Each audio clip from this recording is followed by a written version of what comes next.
Mula sa Palasyo ng Malacanang, narito na si Rocky Ignacio, mag-uulat live. Magandang hapon, Rocky. Yes, maraming salamat, Princess. Kaugnay pa rin ng National Reading Month. Bumisita si Pangulong Aquino sa isang mga paaralan sa Quezon City kung saan tiniyak nga niya ang pagpapabuti pa ng serbisyo at mamamahala sa gobyerno.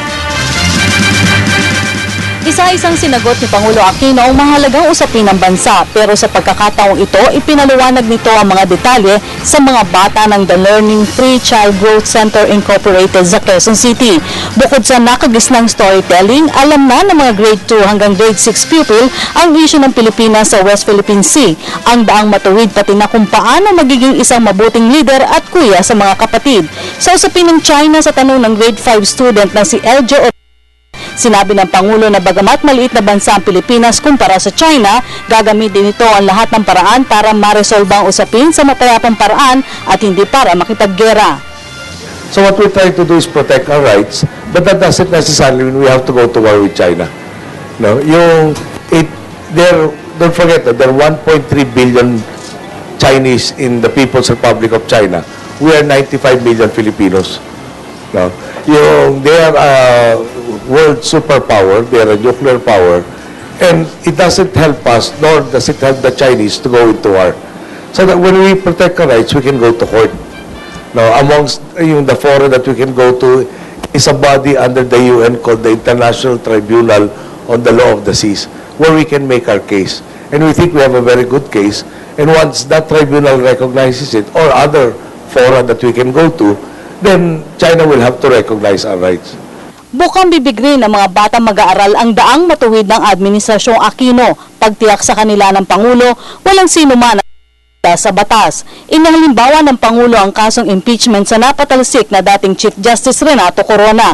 Kaya hiling sa kanila ng Pangulo panatilihin ng mga bata ang tinuturo sa paaralan, ang integridad at mataas na moral.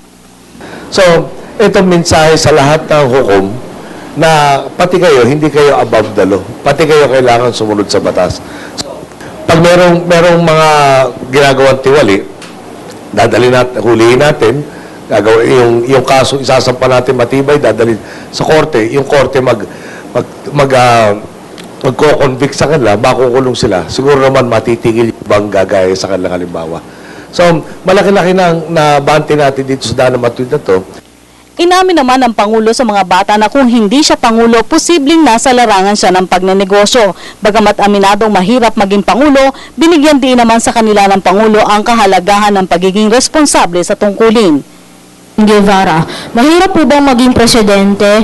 Who will you be or what would you do if you were not a official or a president? Can I answer the last part of the question? I'll probably be in business, no? I think the hardest thing to do is not to be able to do something. Parang di ba, I'm sure, no? Pag sinabi ng Pag-asa walang pasok bukas, nakangiti kayo lahat. Yeah? But if you were to do that for a month, 1 month na, ano gagawin natin to araw na to? So, to occupy my mind and to continue parang the challenges, I'd probably be doing a business that I'd be interested in. Now, is it hard to be president? I'll leave it to your imagination. No? Pero I'm responsible for 95 million Filipinos. Sa bandang huli, pinapurihan ng Pangulo ang mga bata na hindi nagpapahuli sa mahalagang usapin sa bansa. Nagmistulang kuya sa harap ng mga bata, sinabi ng Pangulo ang kahalagahan ng edukasyon sa pagsusulong ng pambansang kabutihan mula nga sa kasabihan ni Dr. Jose Rizal na ang kabataan ng pag-asa ng bayan. Honestly, I didn't want to be president, especially after Mrs. Arroyo. I was a member of the opposition. I thought she was doing, and I believe she was doing a lot of wrong things. So I was trying for these wrong things not to happen. But she was so much in control then that they really did all of these things. So the person who follows after Mrs. Arroyo will be the person responsible for fixing all of the problems she created or she inherited. Okay? So, will you volunteer to be the one to fix the problems that somebody else made? Yeah? Para normally, hindi. Right. Now, was I always a leader? My grandfather told me, if I get to have a groupmate, have groupmates, I have a barkada, not to be, parang para not to be the type that follows the leader. No, dapat para may paninindigan ka raw. Huwag ka raw kakalat ka rin na makaibigan mo. Dahil baka mabarkada mo, hindi nice people. Samantala, payo pa rin sa kanila ng Pangulo na matutong magpasalamat o ang palagiang pagsasabi ng thank you. Po ay nagsagawa ng courtesy call kay Pangulong Aquino si dating Poland President na si Lech Walesa. Si Walesa po ay kilalang nagsusulong ng human rights at siya rin po ang co-founder ng Soviet Bloc's first independent trade union. Nanalo rin po ito ng Nobel Peace Prize taong 1983 at naging Poland President noong 1990 hanggang 1995.